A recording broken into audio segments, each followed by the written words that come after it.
সমুদ্র অসহায় গলায় বলল, তুমি আমাকে জেলে দেখতে পারবে ছোট মা? নুসরাতের কমে যাওয়ার একটা আবার তরতর করে বেড়ে গেল। সমুদ্র যে এখন ইমোশনাল ব্ল্যাকমেল করতে চাইছে সেটা তিনি বেশ ভালোই বুঝতে পারলেন। এসব কথা বলে কোনো লাভ নেই সমুদ্র, তোরা খুব বড় অন্যায় করে ফেলেছিস। হ্যাঁ, সেটা তো আমিও জানি। এখন করে ফেলেছি তো করে ফেলেছি। এর জন্য তুমি আমার ছোট মা হয়ে এখন আমায় শাস্তি দেবে? আর আজ থেকে তো তোমায় শুধু মা বলে ডাকবো। আমি কি তোমার ছেলের মতো না? বলো, তুমি নিজের হাতে মা হয়ে ছেলেকে শাস্তি দিতে পারবে? কেন এমনটা করলি?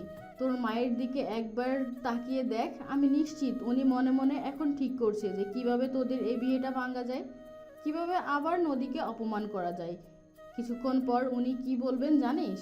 এই সব কিছু তোদের আমি শিখিয়ে দিয়েছি। আমি নিশ্চিত উনি এখনো মনে মনে এটাই ভাবছে যে নদী তোকে জোর করে বিয়ে করেছেন, নিশ্চয়ই কোনোভাবে তোকে পাঠিয়েছে, না হলে তুই তো ওনার বাধ্য ছেলে। তুই এমনটা কোনোভাবে করতে পারিস না। একটু অপেক্ষা করো, তোমার সব সন্দেহ, সব প্রশ্ন আমি দূর করে দিচ্ছি। নদীকে সেখানে রেখে সমুদ্র জেসমিনের কাছে গেল। মিষ্টি তখন ওনাকে আগলে ধরে দাঁড়িয়ে আছে, ভীষণ শান্ত দেখাচ্ছে জেসমিনকে। সমুদ্র একটা লম্বা শ্বাস ছেড়ে জেসমিনকে বলল, তুমি কি এই বিয়েটা মেনে আমাকে আর নদীকে সুখে শান্তিতে এই বাড়িতে সংসার করতে দেবে আম্মু? সমুদ্রের প্রশ্নের উত্তরটা দিতে জেসমিনকে একটু ভাবতে হলো না, তৎক্ষণাৎ স্বাভাবিক গলায় বলল, আমি মরে গেলেও ওই মেয়েকে আমার বাড়িতে বউ হিসেবে মেনে নিব না। এটাই তোমার চূড়ান্ত সিদ্ধান্ত, তাই তো? ভেবেচিন্তে একটু উত্তর দেবে প্লিজ। ভাবার কোনো দরকার নেই। আমি বলেছি যখন ওই মেয়েকে মানবো না, তার মানে মানবো না। তুই ওকে ছেড়ে দে। এখনো কেউ জানে না তোদের বিয়েটা সম্পর্কে। আমি বলছি তুই ওকে ছেড়ে দে। ওর মতন মেয়ের সাথে তুই সুখী হতে পারবি না। জেসমিনের কথা মাথায় সমুদ্র হাত উঠিয়ে জেসমিনকে থামিয়ে দিল। পিছনে ফিরে একবার নদীর দিকে তাকিয়ে আবার সামনে জেসমিনের দিকে তাকালো, গম্ভীর গলায় বলল, আমি সব দিক ভেবেই নদীকে বিয়েটা করেছি আম্মু। এখন যেহেতু নদী আমার স্ত্রী, তার মানে ওর সম্মান আমার সম্মান। ওর ভালো থাকা মানে আমার ভালো থাকা, ওর খারাপ থাকা মানে আমার খারাপ থাকা। যেহেতু নদী এ বাড়িতে থাকলে তোমার অসুবিধা হবে, তাই তোমার অসুবিধা হোক এমন কোনো কাজ আমি করব না। আমি এই মুহূর্তে এক কাপড়ে নদীর হাত ধরে এই বাড়ি থেকে বেরিয়ে যাব। আর তোমায় কথা দিচ্ছি, তোমায় আর কোনোদিনও নদীর মুখ দেখতে হবে না। শুধু নদী কেন, আমার মুখও তোমায় দেখতে হবে না। আমার স্ত্রীর সম্মান যেখানে নেই, সেখানে আমিও থাকবো না। জেসমিন বিস্ময় ভরা কণ্ঠে বলল, তুই আমাকে ছেড়ে চলে যাবি? তুমিই বাধ্য করলে। তুমি আজ দুপুরে যে কাজটা করেছো, তারপর আমার ইচ্ছাই ছিল যে নদীকে বিয়ে করে আর এই বাড়িতে আনবই না। কিন্তু ভাবলাম না, শেষ একবার চেষ্টা করে দেখি। কিন্তু আমি এবার বুঝে গেছি যে তুমি কোনোদিনও আনবে না। চিন্তা করো না আম্মু, আমি এক্ষুনি নদীকে নিয়ে বেরিয়ে যাব এই বাড়ি থেকে। আর খুব তাড়াতাড়ি আমি চেষ্টা করব দেশের বাইরে চলে যাওয়ার। আর কোনোদিনও এ দেশে পাই রাখবো না। সমুদ্র পিছন ফিরে তাকিয়ে নদীকে উদ্দেশ্য করে বলল, নদী, আমার সাথে এক কাপড়ে বেরিয়ে যেতে পারবি না এই বাড়ি থেকে? নদী চুপচাপ মাথা নাড়িয়ে সায় জানালো। পরিবেশটা কিছুক্ষণ বেশ নীরব থাকলো। জেসমিন হা করে ছেলের মুখের দিকে তাকিয়ে আছে। এই নীরবতাটা নয়নের একটু পছন্দ হলো না। এগিয়ে এসে জেসমিনকে খোঁচা দিয়ে বলল, চাচি আম্মা, আপনি এখনো জ্ঞান হারালেন না কেন? একটু আগে না আপনার বুকে ব্যথা করেছিল, এখনো হার্ট অ্যাটাক হলো না কেন? দেখেছেন, আপনি এমন এক জিনিস যে হার্ট অ্যাটাকও আপনাকে কাবু করতে পারছে না। সমুদ্র বিরক্তিকর মুখভঙ্গিতে নয়নের দিকে তাকিয়ে বলল, এখানে একটা গুরুতর বিষয় আলোচনা হচ্ছে নয়ন। আজে বাজে কথা বলে পরিবেশটাকে খারাপ বানাস না। আমি আজে বাজে কথা না বললে চাচি আমার এখনই হার্ট অ্যাটাক হয়ে যাবে। একটু হাসানোর চেষ্টা করছি, হাসলে হার্ট ভালো থাকে, জানিস না? জেসমিন নয়নের সাথে আর কোনো কথা বাড়ালো না। শামসুদ্দিন সমুদ্রকে উদ্দেশ্য করে বললেন, বাড়িটা তোমার মায়ের না, এই বাড়িটা এখনো শামসুদ্দিন শাহ নেওয়াজের নামে আছে। যদি কারো আমার ছেলে আর ছেলের বউকে নিয়ে সমস্যা থাকে, তাহলে সে বাড়ি থেকে বেরিয়ে যাবে। এমনিতেই তোমার মাকে আমি 7 দিন সময় দিয়েছি নিজের ব্যবস্থা করার জন্য। তোমরা কোথাও যাবে না। শামসুদ্দিনের কথায় সমুদ্র তীব্র আপত্তি জানিয়ে বলল, না আব্বু, এই বাড়িটা আম্মুরও। এটা আম্মুর সংসার। নদীর দায়িত্ব যেমন আমার, তেমনই আম্মুর দায়িত্ব। আমি চাই না আমার আর আমার স্ত্রীর জন্য আম্মু নিজের সংসার ছাড়া হোক। সব থেকে ভালো হবে যদি আমি আর নদী চলে যাই। জেসমিন কেন যেন চুপচাপ নিজের ঘরে চলে গেলেন। ওনার আচরণে সবাই আরেক দফা অবাক হলো। এবারে শামসুদ্দিন একটু মন খুলে কথা বলার সুযোগ পেলেন। সমুদ্রকে রাগী গলায় বলেন, কে বিয়ে করে আসতে বলেছিলে তোমাকে? এত তাড়াহুড়ো কিসের ছিল? তোমার মনে হয় আব্বু এই পরিস্থিতি কখনো স্বাভাবিক হতো? না, এই পরিস্থিতি স্বাভাবিক হতো না। আর না আমার বিয়ে করা হতো। আর হ্যাঁ, আমার তাড়া ছিল। নদীকে বিয়ে করার আমার প্রচুর তাড়া ছিল। ছেলের কথা শুনে শামসুদ্দিন ভ্যাবাচেকা খেলেন। এলোমেলো দৃষ্টি ফেলে বললেন, একটু ভেবেচিন্তে কথা বলো। কে কে জানে তোমাদের বিয়ের ব্যাপারে? আমরা এই কয়েকজন আর কাজী। গ্রামের কেউ জানে না তো? না, এখনো ঘোষণা করা হয়নি যে গ্রামের চেয়ারম্যানের ছেলের বিয়ে হয়ে গেছে। ঘোষণা করার কোনো প্রয়োজন নেই। সবাইকে বলছি ওদের বিয়ের খবর যেন কেউ না জানে। নয়ন প্রশ্নাত্মক গলায় জিজ্ঞেস করলো। তাহলে কি ওদের বিয়েটা সবাই মেনে নিল? সকলের দৃষ্টি একযোগে পড়ল নুজহাতের ওপরে। যেন মনে হচ্ছে সিদ্ধান্তটা নুজহাতের ওপরে ছেড়ে দিল তারা। নুজহাত মেনে নিলে বাকি সবটাও মেনে নিবে। এতগুলো দৃষ্টি দেখে নুজহাত নিজে একটু বিব্রত বোধ করলো। নিজেই সিদ্ধান্তহীনতায় ভুগছেন। একবার মন যাচ্ছে মেনে নিতে, পরক্ষণে আবার জেসমিনের আচরণের কথাগুলো মনে হচ্ছে। কিন্তু কথা হচ্ছে, তিনি না চাইলেও কি এখন নদী আর সমুদ্রকে আলাদা করতে পারবেন? দুজনেই প্রাপ্তবয়স্ক। সমুদ্রের অধিকার আছে নদীর উপরে, আর তাছাড়া নদীও থাকতে চাই সমুদ্রের সাথে। তাহলে উনি কি করবেন আপত্তি জানিয়ে? স্রোত সাহস করে আরো একবার এগিয়ে গেল নুজহাতের দিকে। একটু গলাটা পরিষ্কার করে নিয়ে নুজহাতের আরো একবার ডাকলো নুজহাতকে। ডাকলো ছোট মা বলে। নুজহাত অগ্নিদৃষ্টিতে স্রোতের দিকে তাকালেন। যেন মনে হচ্ছে সবার রাগ তিনি স্রোতের উপরে ছাড়ছেন। স্রোত অসহায় কণ্ঠে বলল, আবার কি হলো? এই রাগটা তো তুমি সমুদ্রকেও দেখালে না, যে রাগটা আমায় দেখাচ্ছ। মনে হচ্ছে আমি লুকিয়ে বিয়ে করেছি। তার থেকেও বড় অন্যায় করেছিস তুই। ওদের বড় ভাই হয়ে ওদেরকে বোঝানো উচিত ছিল। বড় ভাই হওয়াটাই আমার অন্যায় হয়ে গেল? আগে জানলে ছোটই হতাম। নুজহাত একবার শরীফের দিকে তাকালেন। শরীফ বরাবরই ভীষণ শান্ত স্বভাবের মানুষ। কোনো বিষয় নিয়ে এত গোলমাল ঝামেলা তার পছন্দ না। তার থেকে বড় বিষয় যে ঘটনাটা ঘটে গেছে সেটা নিয়ে তো আর আফসোস করে কোনো লাভ নেই। আর তা তো বদলানো যাবে না। না, পূর্বের সেই সময়টাই ফেরত যাওয়া যাবে। নুজহাত শরীফকে ইশারায় জিজ্ঞেস করলেন যে মদ দেবেন কি দেবেন না। শরীফ আলতো হেসে মাথা নাড়িয়ে মদ দিতে বললেন। নুজহাত গম্ভীর কণ্ঠে বললেন, না মেনে নিয়ে আর উপায় কি? বিয়ে তো করেই ফেলেছে। কথাটা বলেই গটগট পায়ে হেঁটে উপরে চলে গেলেন। উর্মি আর নয়ন দুজনেই একযোগে চেঁচিয়ে উঠল। ভীষণ অবাক করার মতো বিষয় হলো, উর্মিকে আজ ভীষণ খুশি দেখাচ্ছে। গত কয়েকদিনে উর্মি এই পরিবারের সাথে ভীষণভাবে জড়িয়ে পড়েছে। বিশেষ করে সমুদ্র আর নদীর ব্যাপারের সাথে উচ্ছ্বসিত গলায় বলল, আজ তো তাহলে নদী আর সমুদ্র ভাইয়ার বাসর রাত। এই যে নয়ন ভাইয়া আর শাওন, তোমরা যাও ফুল নিয়ে এসো। আমি আর মিষ্টি দুজনে মিলে নদীকে সাজাবো, আর তোমরা দুজন ওদের ঘর সাজাবে। নদী চল, তোকে সমুদ্র ভাইয়ার ঘরে নিয়ে যাই। উর্মি সবার সামনে এই কথাটা বলে উপস্থিতি অনেকেই লজ্জা পেল। যদিও সে লজ্জার লেশ মাত্র নয়ন আর উর্মির মাঝে দেখা গেল না। শামসুদ্দিন একটু কেশে গলাটা পরিষ্কার করে নিয়ে গম্ভীর গলায় বললেন, এসব কোনো অনুষ্ঠানে আজ হবে না। আর উর্মি, তুমি নদীকে ওর ঘরে নিয়ে যাও, সমুদ্রের ঘরে যাবে না। যদি গ্রামের আর 5টা মানুষ জানতে পারে যে চেয়ারম্যানের ছেলে পালিয়ে বিয়ে করেছে, তাহলে আমার মান সম্মান কিছুই থাকবে না। বড় করে ওদের বিয়ের অনুষ্ঠানটা হবে, তারপর তোমাদেরকে এসব আয়োজন করব। না চাইতেও সমুদ্রের মুখটা চুপসে গেল। বিয়ে যখন করেছে বউ ওর সাথে থাকবে, এতে এত আনুষ্ঠানিকতার কি আছে? আর তাছাড়া একই ঘরে থাকলে কি গ্রামের মানুষজন জানবে নাকি? সমুদ্রের দুঃখটা নয়ন বুঝল। আর এই প্রথম সমুদ্রকে একটু সাহায্য করতে চাইল। শামসুদ্দিনকে উদ্দেশ্য করে বলল, ইয়ে মানে চাচা, বলছিলাম যে বিয়ে যখন হয়ে গেছে এসব অনুষ্ঠান করলে কি সমস্যা? আর কেউ জানবে না, আমরা একটু আনন্দ মজা করি। ওদেরকে একসাথে থাকতে না দিলে যদি নতুন বর বউয়ের অভিশাপ লেগে আমাদের বিয়ে না হয়। যদিও সবার বিয়ে হয়ে গেছে, কিন্তু এখনো আমার বিয়েটা হয়নি। শামসুদ্দিন চোখ গরম করে নয়নের দিকে তাকিয়ে বলল, তোমার যে চালচলন দেখছি, এমনিতেই তোমার বিয়ের মুশকিল আছে। বড়দের সামনে কি কথা বলা যায় আর কি কথা বলা যায় না সেটা এখনো শিখোনি তুমি। যা বাবা, আপনি বাবা হয়ে ছেলের বাসিরাতে ব্যাগটা দিচ্ছেন আর আমি বন্ধু হয়ে একটু সাহায্য করতে চাইলেই দোষ? আপনি হলেন বয়স্ক মানুষ, আপনি কেন এসবের মাঝে আসবেন? আমি তো আপনাদের থেকেই শিখবো, তাই না? আপনি যা শেখালেন আমি তাই শিখলাম। সমুদ্র জোরে একটা কিল বসালো নয়নের পিঠে। নয়ন ব্যথায় কুকড়ে উঠে বলল, তুই আসলেই ভালো না। উপকার করতে চাইলাম, সহ্য হলো না, তাই না? শালা থাক সারা জীবন বাসন না করে। সমুদ্র এবার দুহাতে নয়নের মুখ চেপে ধরে শামসুদ্দিনকে উদ্দেশ্য করে বলল, আব্বু, তুমি ঘরে যাও। তুমি যা বলেছো তাই হবে, কোনো সমস্যা নেই।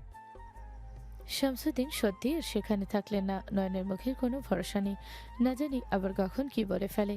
এমনিতে ছোটদের সামনে যথেষ্ট অপমানিত হয়েছেন তিনি। শামসুদ্দিন চলে যেতেই সমুদ্র নয়নের মুখ থেকে হাত সরিয়ে রাগী গলায় বলল। বেয়াদব কোথাকার।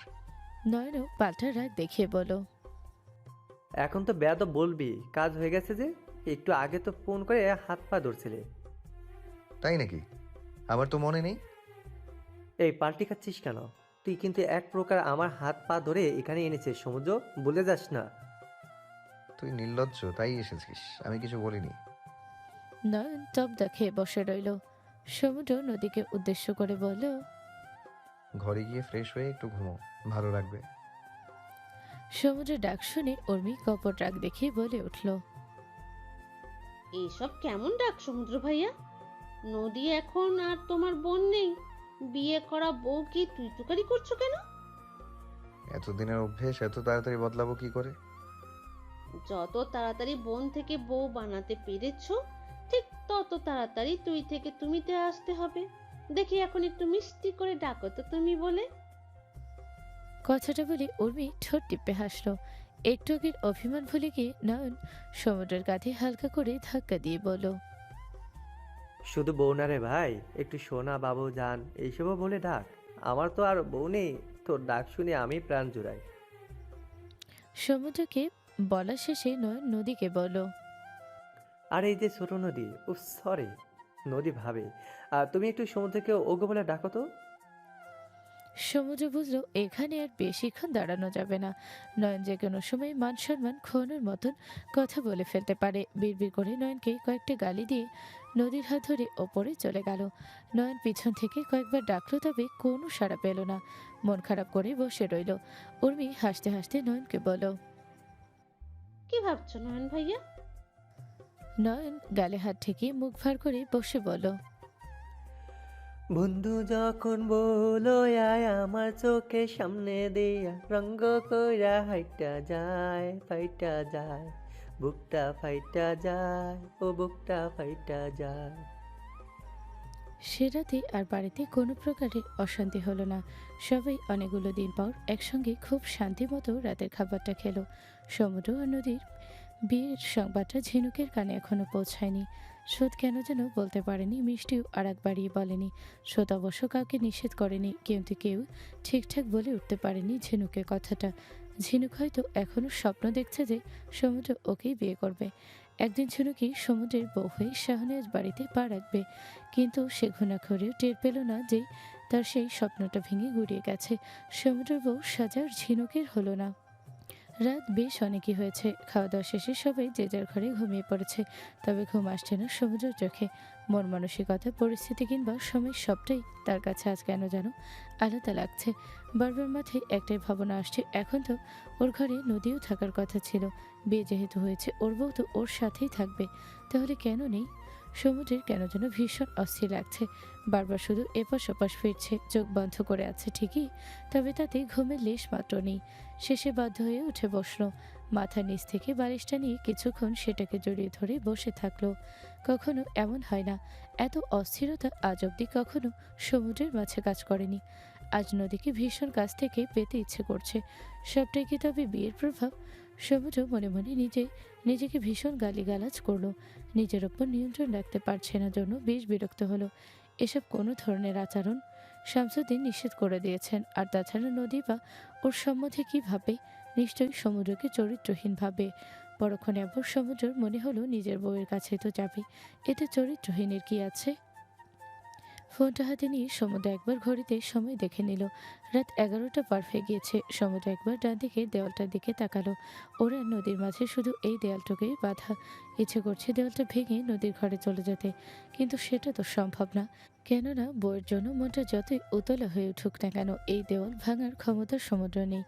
এখন তো মনে হচ্ছে তখন নয়নকে বকা না দিয়ে ওকে ওর মতন ওর কাজটা চালাতে দিলেই হয়ে যেত। তাহলে হয়তো এতক্ষণে পাশে নদীকে পেত।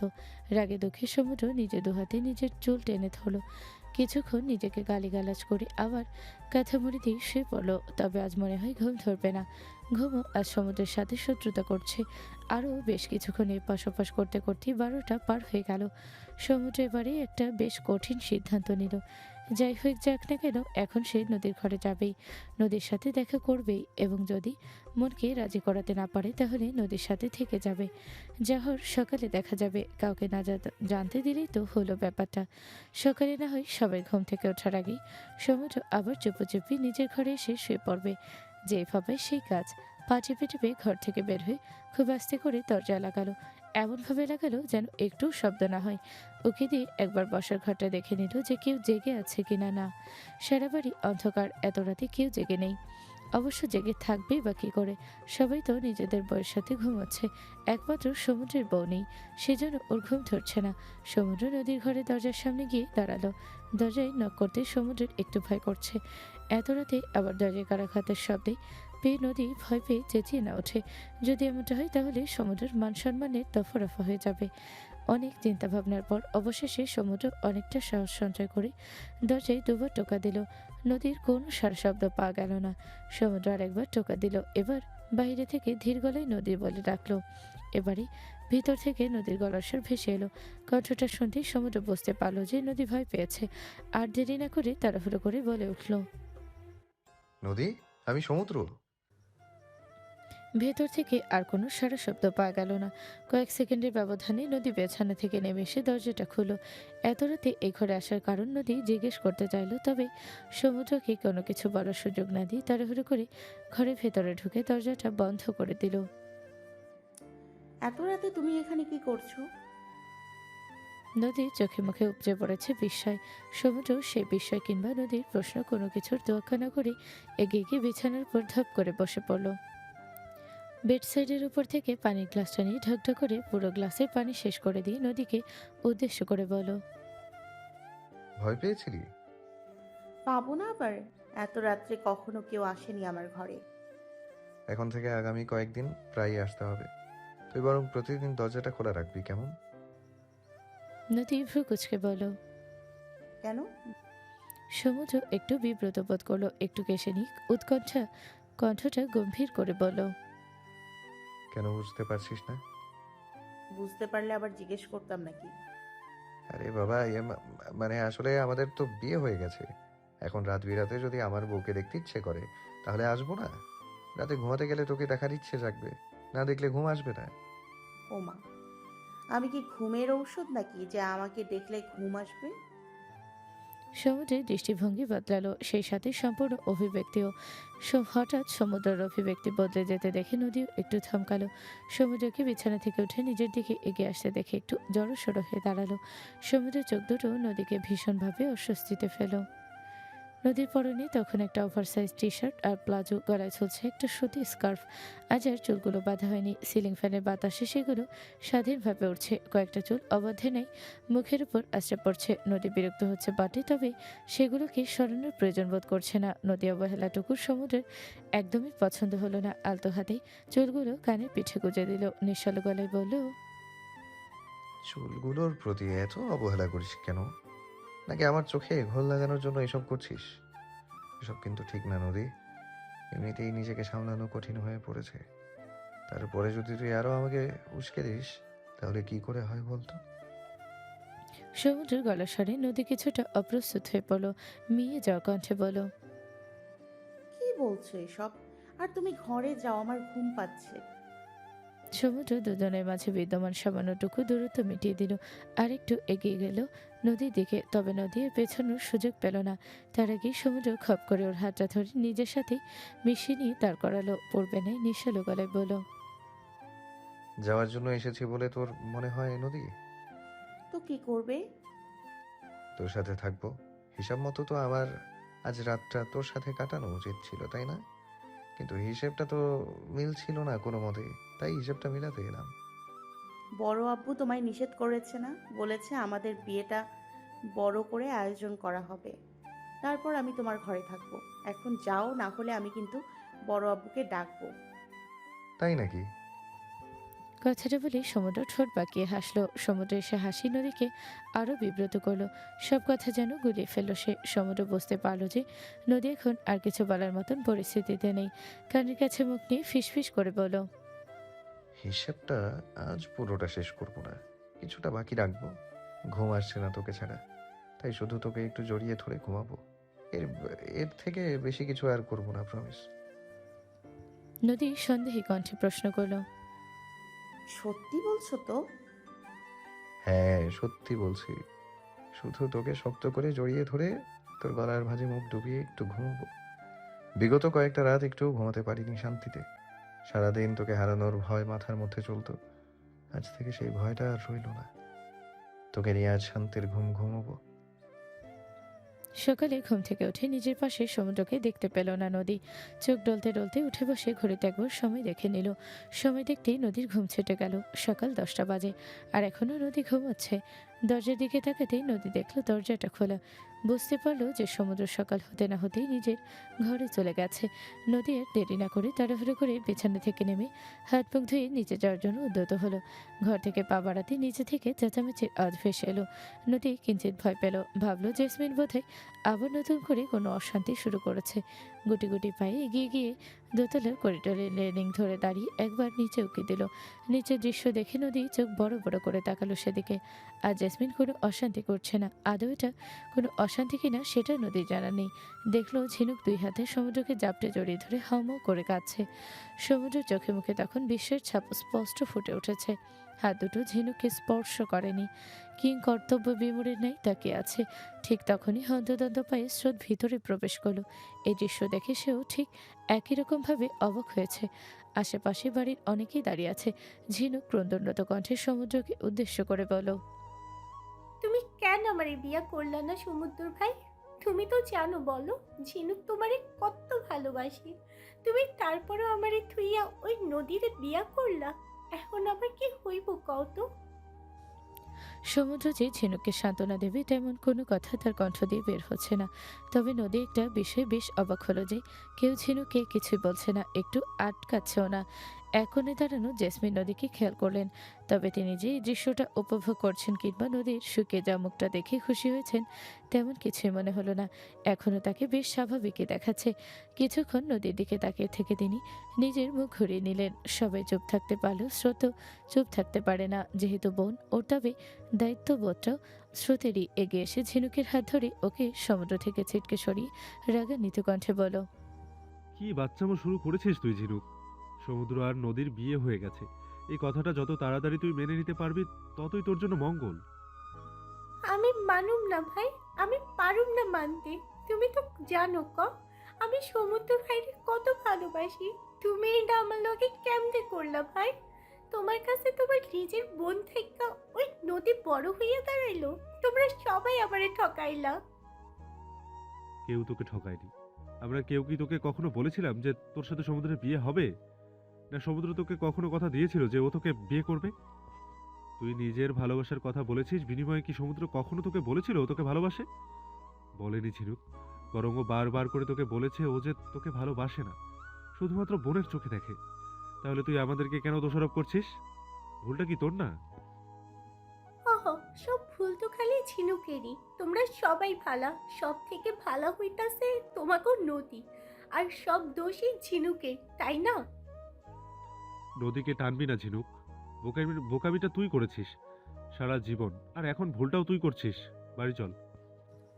কথাটা বলে স্রোত ঝিনুকের হাত ধরে নিয়ে যেতে ধরলে ঝিনুক নিজের হাত ছাড়িয়ে নিয়ে আবার সমুদ্রের কাছে এগিয়ে এসে বলল, ও সমুদ্র ভাই, চলো না আমরা বিয়া কইরা নি। তুমি আমারে ভালোবাসো এটা সবাইকে কইয়া দাও না। সমুদ্র এবারে নিজের সম্বিত ফিরে পেল, তবে বুঝলো এই মুহূর্তে রাগারাগি করাটা ঠিক হবে না, কেননা ঝিনুক ওর থেকে রাগারাগিটা সহ্য করার মতন মন মানসিকতাই নেই।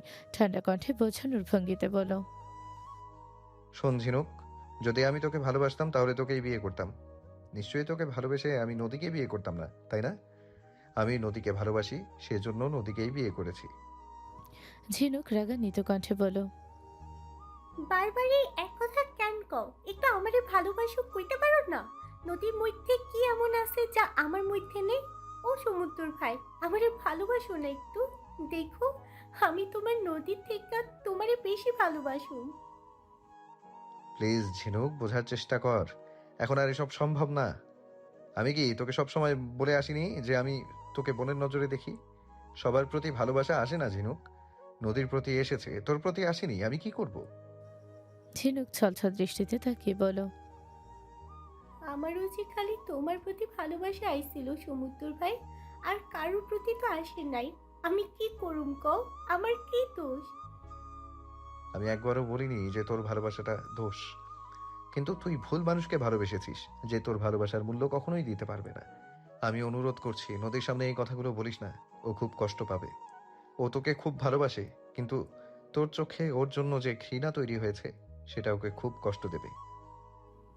আবার আবার ওই নদীরে নিয়ে চিন্তা করতেছো তুমি? তোমরা সবাই খালি নদীরে নিয়ে চিন্তা করো, কিন্তু ঝিনুকের যে কষ্টে বুকটা ফাইটটা যাইতাছে, এইটা তোমার কেউ দেখো না, তাই না? এই ঝিনুকের কোনো দাম নেই তোমার কাছে। সমুদ্র একটা দীর্ঘশ্বাস ফেল। ঝিনুককে দেখে বোঝা যাচ্ছে যে ঝিনুক কিছু বুঝবেই না। ওকে সব বলা মানে কথা বলাই বৃথা, তাহলে করবে এটা কি? ঝিনুককে দেখে নুজহাতের ভীষণ মায়া হলো। ঝিনুক যে সমুদ্রকে পছন্দ করে এই বিষয়টা নুজহাতের সম্পূর্ণ অজানা ছিল। মামার আমি বাবা থেকেও নেই। ভীষণ মায়া হলো ঝিনুকের জন্য। ভাবলো কম বয়স অবুঝ একটু মায়ের স্নেহ পৌঁছালে হয়তো বুঝবে। এগিয়ে গিয়ে ঝিনুকের মাথায় হাত রাখলে ঝিনুক নুজহাতের হাতটা ছিটকে সরিয়ে দিয়ে অগ্নি দৃষ্টিতে তাকিয়ে বলল, একদম আবার ছুবেন না আপনি। আপনি মাইয়া আমার সমুদ্র ভাইকে কাইরা নিছে, আর আপনি আইসেন সোহাগ দেখাইতে? লাগবো না আমার আপনার সোহাগ। ঝিনুকের এমন ব্যবহারে নুজহাত তাজ্জব বনে গেলেন, সেই সাথে বাকি সব। তবে নুজহাতের সাথে বিন্দুমাত্র বেয়াদবির স্রোত সহ্য করবে না। ঝিনুকের হাতের কবজি শক্ত করে চেপে ধরে দাঁত পিষে বলল, নিজেকে সংযত কর ঝিনুক। ছোট মার সাথে বিন্দুমাত্র বেয়াদবি কিন্তু আমি সহ্য করব না। ক্ষমা যা ছোট মায়ের কাছে। চামু না, মুই জানি ওনার জন্যই নদী এত সাহস পাইছে। উনি বড় আমার থেকে প্রতিশোধ নেবার লাইকা নদীর লোকের সমুদ্র ভাইরে বিয়া দিয়া দিছে। স্রোত ভ্রু কুচকে তাকিয়ে বলল, কে বলেছে তোকে এসব? বড় আম্মা কইছে আমারে। তুমি জানো বড় আম্মা আমারে আদর করছে সেই দিন। বড় আম্মা আমারে কইছিল যদি সমুদ্র ভাই রাজি হয় তাহলে বড় আম্মাও রাজি হইয়া যাইব। বড় আম্মা আমারে হেডও কইছিল যে সমুদ্র ভাইয়ের লগে আমার বিয়া দিব। অনেকগুলো বিস্ফোরিত দৃষ্টি একসাথে জেসমিনের উপরে নিবদ্ধ হলো। সমুদ্র প্রশ্নাত্মক গলায় জিজ্ঞেস করলো, তুমি ঝিনুককে এসব বলেছো আম্মু? জেসমিন স্বাভাবিক কণ্ঠে বলল, হ্যাঁ বলেছি তো, কি হয়েছে? আমি মেনে নিতাম ঝিনুকের সাথে তোর বিয়েটা। এই স্বাভাবিকতাটার মাঝেও কি তোরা অন্যায় দেখতে পাচ্ছিস? না, অন্যায় দেখতে পাচ্ছি না, কিন্তু তুমি এই কথাগুলো ঝিনুককে কেন বলেছো সেটা কিন্তু আমাদের সবার কাছে বেশ পরিষ্কার। ছোট মায়ের নামে এসব আজে বাজে কথা কেন বলেছো? একটাও আজে বাজে কথা আমি বলিনি। যেটা সত্যি সেটাই বলেছি। এই যে সামনে দেখতে পাচ্ছিস না ধোয়া তুলসী পাতা, তোর ছোট মাকে। ওর মনের মাঝে যে কি প্যাচ আছে সেটা শুধু আমি জানি। শুধুমাত্র আমার উপরে প্রতিশোধ নেবে বলে, আমার সংসারে কবজা করবে বলে নিজের মেয়েকে আমার ছেলের ঘাড়ে গছিয়ে দিয়েছে। আমার যা ইচ্ছে বলো বড় আম্মু, আমি সব মেনে নিব, কিন্তু আমার আম্মু আব্বুকে কিছু বলবে না তুমি। এমনিতেই কাল ওদের অনেক কষ্ট দিয়ে ফেলেছি আমার জন্য। আমি ওদের আর একটু কষ্ট পেতে দিব না। প্লিজ, তোমার যা ইচ্ছে তুমি আমায় বলো, আমি চুপচাপ সব শুনে যাব, কিন্তু আমার মা বাবাকে একটা কথাও তুমি বলবে না। নদীর কণ্ঠ পেয়ে সবার মনোযোগ এবার সিঁড়ি পেয়ে নামতে থাকা নদীর উপরে পড়ল। নদীর এমন ঝাঁঝালো কণ্ঠস্বর শুনে উপস্থিত প্রত্যেকে আরো একবার একটু অবাক হলো। তবে জেসমিনকে যেন একটু খুশি হতে দেখা গেল। বোধহয় তিনি চাইছিলেন যে নদী এমন করে কথা বলুক তার সাথে। তবে তার অভিব্যক্তি কাউকে বুঝতে দিলেন না। গম্ভীর গলায় নদীকে উদ্দেশ্য করে তিনি বললেন, এখন আমি কি বলবো না বলবো সেটাও তুমি ঠিক করে দেবে? বউ হয়ে এসেছো, একদিনও হয়নি, তাতেই শাশুড়ির মুখে মুখে তর্ক করছো? এটাকে মুখে মুখে তর্ক করা বলে না বড় আম্মু। তোমাকে কেউ খারাপ কিছু বললে যেমন সমুদ্র ভাই প্রতিবাদ করবে, ঠিক তেমনই আমার মা বাবাকে যদি কেউ খারাপ কিছু বলে আমিও তার প্রতিবাদ করব।